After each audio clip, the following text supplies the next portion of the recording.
I will be talking about the Wolf Reintroduction to Yellowstone National Park by Megan Ziske.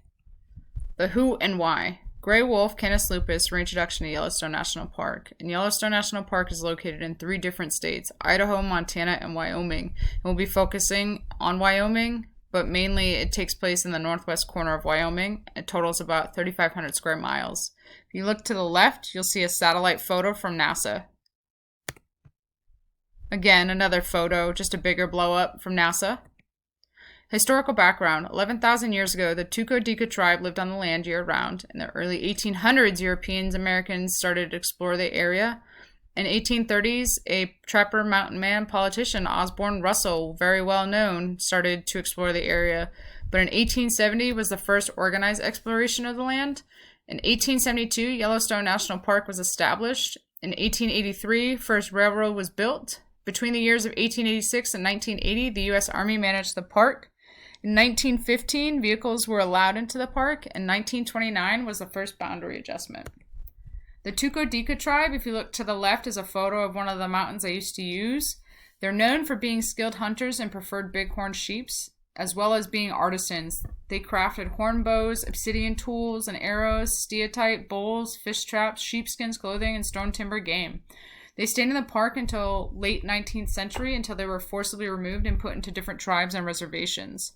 If you look down below, it's a picture of that steatite bowl that I was talking about. It's used for incense. Soils. They are greatly affected by grazers, and there's many different types. So from 1 to 0 inch, the soil is composed of bark, wood, and leaves.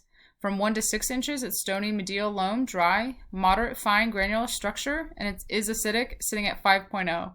6 to 13 inches, stony medial sandy loam, many roots. It is acidic, sitting at 4.8, and 13 to 19 inches, extremely stony medial sandy loam, 4.6, and 19 inches and below is basalt. Here's a photo. Vegetation. There's 9 coniferous species. You got the lodgepole pine, white bark pine, Douglas fir, subalpine fir, white spruce, Rocky Mountain juniper, common juniper, limber pine, and Engelmann spruce. And because of the previous fires and the soil conditions, lodgepole pine is the most common. There's more than 1,160 native plant species, hundreds of wildflowers, shrubs, sagebush, Rocky Mountain maple, common juniper. There are three endemic species, which means that they are only found in Yellowstone. And you can look to the left and you'll see them. Yellowstone sulfur wild buckwheat. You got Ross's bent grass and Yellowstone stan verbena. Here's a photo of the different trees and where they're located in the park. Here's a picture of white bark pine. The wildlife. So species-wise, we're talking 6 different species of reptiles, 16 different fish, 5 different amphibians, 300 birds, 67 mammals, and in 2016 there was an estimated 690 grizzlies in Yellowstone. And since the reintroduction of wolves in the park, there are 94 that live in the park, and as of January 2020, there's about 8 packs. Between the years of 1995 and 1997, there were 41 wild wolves released into Yellowstone. Here's a photo of one hunting. So the policy concerns. So the study conducted with Nathan Varley and Mark Boyce is to reflect a predatory prey model. So it talks about the future impacts that the reintroduction of wolves have on the elk population. So the wolf population eats around 1035 elk annually, which equates to about 21%, and hunters are at a sustained average of 1089. So people were concerned that wolves would hunt livestock rather than what was in the park. But in reality, with the wolves hunting in the park, the carcasses left behind fed scavengers and allowed for grizzlies to feed off of what was left in winter months with lesser food options.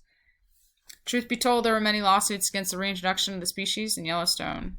So what had happened was, because of the Endangered Species Act, there's a lack of geographic separation between fully protected wolves already existing in the state of Montana and the reintroduction areas in which special rules for wolves management apply. So talking about Yellowstone.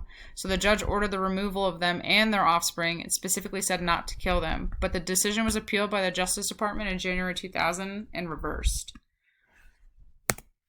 Here are the references if you have any questions. Thank you for your time.